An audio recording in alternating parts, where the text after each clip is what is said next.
Sanibonani bathandi bamaskandi abalandela le channel le. Siyajabula ukuthi sithole ithuba lokukhuluma nani futhi. Lapha sibheka umsebenzi wemfezi emnyama esisanda kuwukhipha. Sakhumbula ukuthi ifezi emnyama iphume umkhankaso okumaketha umsebenzi wayo ngendlela ecashile, waqhamuka nendlela ukuthi a-trend angene kubantu so that uma ethola i-chance yokukhipha umsebenzi wakhe usheshe ufinyelele kubantu.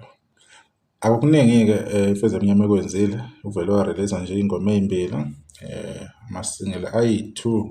So lokho kumsebenzele kahle kakhulu njengoba ingoma yakhe ina 9 days eyokuqala ethi sengimdala ina 323,000 views, yesibili ina 117,000 lapho ehamba nomnyovu. So kuyisinqumo esihle kakhulu engizohlala isigqugquzela nabanye abaculi ukuthi we must find a way of promoting your music. You must find a way ukuthi umculo wakho uwenze ngenye indlela ehlukile. If ubona ukuthi ezinye indlela seziyakushaya, be creative. Angithi uyiciko likaMaskandi ke kulokho. So yenza ngenye indlela ukuthi uthole ukuthi iziphi indlela ongayisebenzisa ukuze ukwazi umculo wakho uphusheke. Mina ngiyajabula bangibona omfezi emnyama bekhipha ingoma ezo2 kanje. Then ke mhlawumbe ngokuhamba isikhathi ke under igroup ethizeni maybe amabunjwa uzokhipha enye i-album because kunabalandeli abasayithanda i-album abafuna nje ukuzwa nje ukuthi ugijima kanjani ngaleso sikhathi leso. So ingoma yakhe ihamba kahle kakhulu, into ejabulisayo. Abanye abaculi abayithathe le ndlela yokusebenza kanje. Sebeqalile abanye vele bayayenza nedi nje bengayinakile abantu. Kungakuhle sibone ingoma ekanje ehamba nga2 amasingeli, sibona ama-EP ngoba ama-album man ziningi kakhulu izengoma ze-album.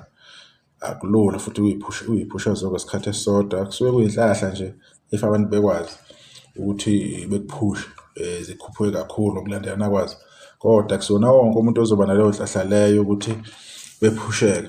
So abantu abaqhubeke bayobheka umsebenzi wefezi emnyama omuhle kakhulu. Ifezi emnyama akukho okuningi mhlawumbe okonakele phambilini. Sometimes i-timing iyashaya, sometimes isikhathi siyashaya kuze kube ngathi mhlawumbe nomsebenzi womuntu awunake. So akukho engathi ifezi emnyama kukhona kube yiphutha mhlawumbe nekwenzile agcina ama-album ayadlulile kwangathi mhlawumbe nawadlaleki ngendlela or awahambanga kahle. Kuyadinga nje ukuthi ube ne-timing, ube nendlela yakho yokungena kubantu. Abantu bawubheke umsebenzi wakhe bezwe ukuthi uhamba kanjani and futhi bawudlala nako-TikTok bekhulume nangawo nako-Facebook. Kodwa ke engakusho-ke ukuthi ke abantu abaqhubeke bophusha laba bakhona kuyidlala sibonga kakhulu.